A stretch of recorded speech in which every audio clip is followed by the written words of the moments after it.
Electric current and its effect, class 7th, chapter 14, first part. In this chapter, we will study about electricity and its importance, heating effect of electric current, magnetic effect of electric current, and practical application of electricity. By this chapter, you can understand the importance of electricity and the effects of electricity. They are three: heating, magnetic, and chemical. Chemical effect you will study in the next class, and then practical application of electricity. Electricity. Electricity, children, you have already studied. This is invisible form of energy and it influences our lives in the various ways. It is the energy which is very easy to transport from one place to another and it is very convenient to use. Its importance can be felt only when the power supply in our houses and neighborhood breaks down.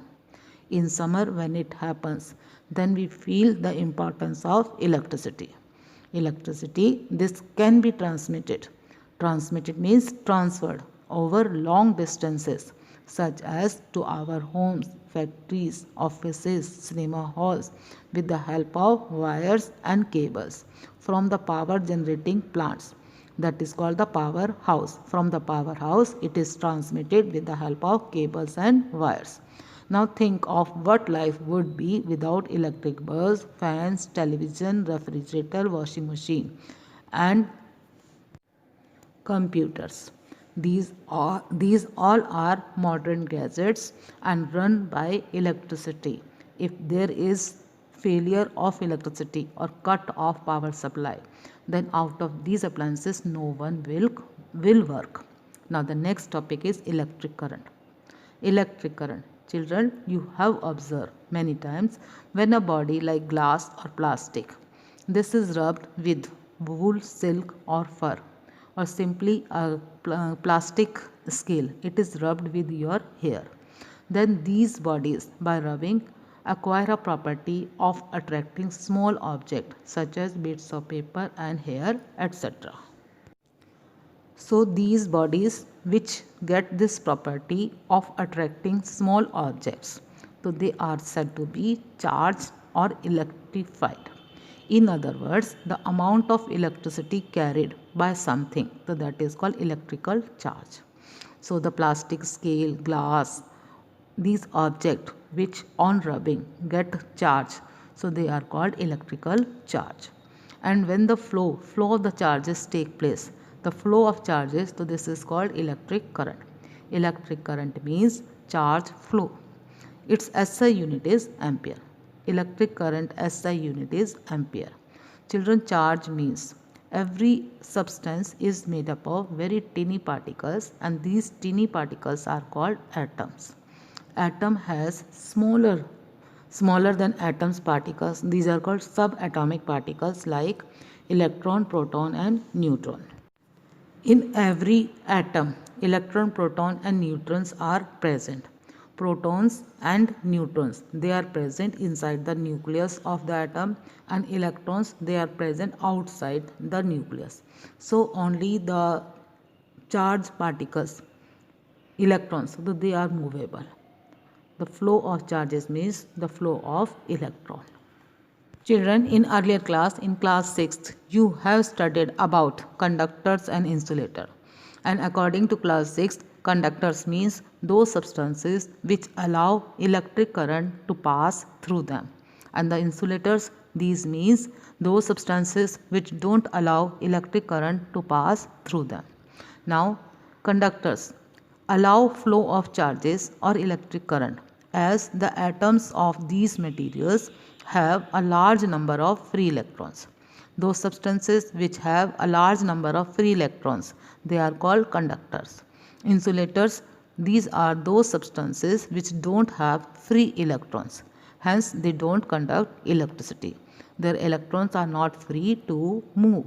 Hence, we can say that continuous flow of electrons or charges in a particular direction, so this is called electric current because the electrons are movable. So when the flow of electron take place in a particular direction, then it is called electric current.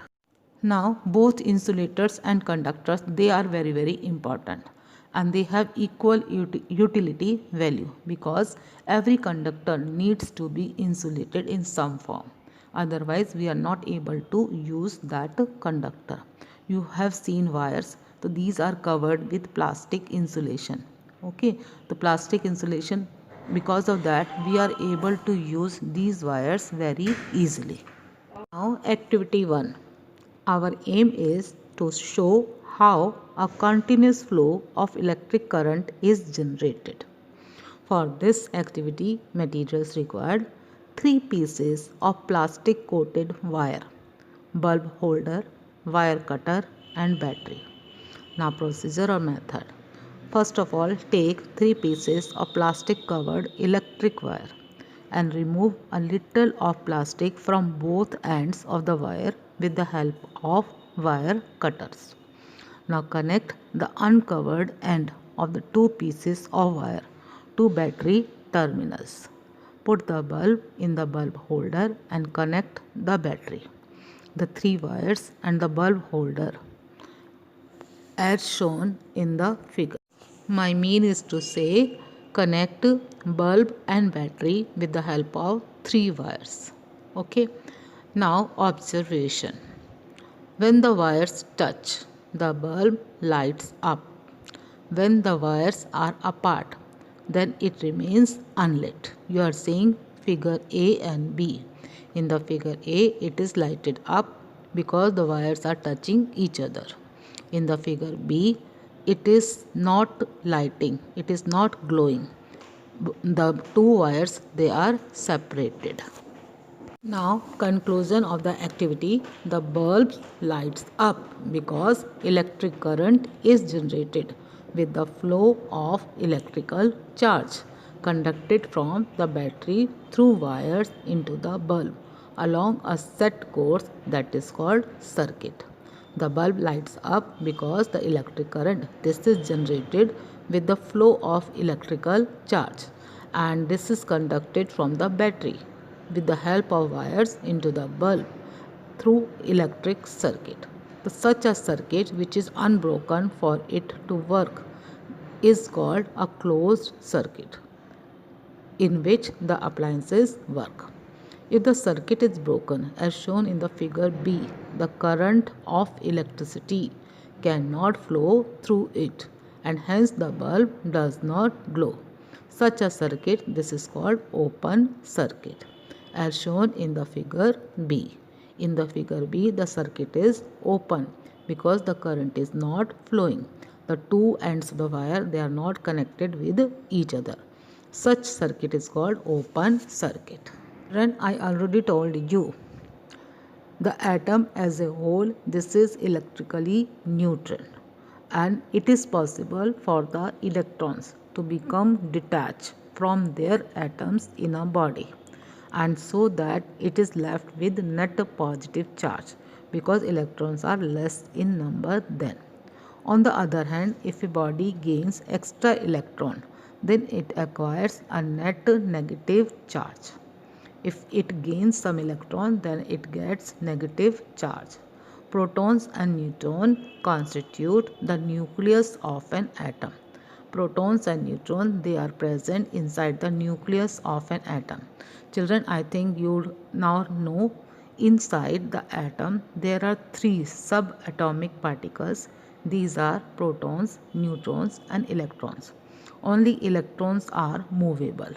Protons and neutrons, they are present inside the nucleus of an atom, so they cannot be moved out from the atom. Now electric current is generated when electrons are in excess in an electrified object and are free to move towards an object which is less charged, or where there is deficit of electron. Children, we have already done electric current means flow of electric charge. This difference in charges between one object and another, so this is called potential difference, and the battery is able to maintain a certain difference in the potential because the battery or the cell, the difference in the potential is maintained. difference between one end of the circuit and the other. So that is maintained by the battery. And potential difference, so this is measured in volt by the device. This is called voltmeter. Voltmeter, this is a device to measure potential difference. Now electron flow and conventional current. The flow of electron due to potential difference between the battery terminals causes electron to move in a particular direction. And this flow of electron, this causes current in a wire because the electrons are flowing. So the current is produced in a wire. And the direction of current, though this is taken as opposite to that of the flow of electron, that is the conventional direction of flow of current, that is taken opposite from positive to negative terminal of the battery. The direction of flow of current, this is from positive terminal to negative terminal of the battery. Children, you are seeing in the pic potential difference. Potential difference, this is created due to the battery and due to the flow of electrons, they are moving. Okay, so the one end of the battery, this gets positive charge and the other end gets negative charge. Electric circuit. Now the topic is electric circuit. An electric circuit is an arrangement through which electric current flows in a conductor when it is connected to a source of electricity, and it is represented by a circuit diagram using standard symbols. Symbols, children, you have studied in the last class also, in class 6. Otherwise, the actual electric diagrams, they would require drawing of the cells, bulb, wire, etc., which would not only be time consuming but difficult to draw also.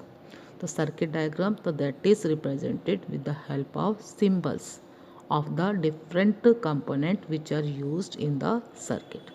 Using these symbols, let us now draw the circuit diagram for a closed circuit and an open circuit as shown in the activity 1. The arrow in the figure indicates direction of conventional current, whereas the direction of electron flow, this is the opposite direction. Conventional current direction is opposite to that of electron flow. Because why it is happen so? Because protons, they were discovered first and electrons, they were discovered very late. When the switch is on, the circuit is closed. The electric current flows from the positive terminal of the battery to the negative terminal instantly, and as a result the bulb glows. You are seeing the pic of closed circuit. The circuit is closed. The current is flowing from positive terminal of the battery to the negative terminal and passing through the bulb.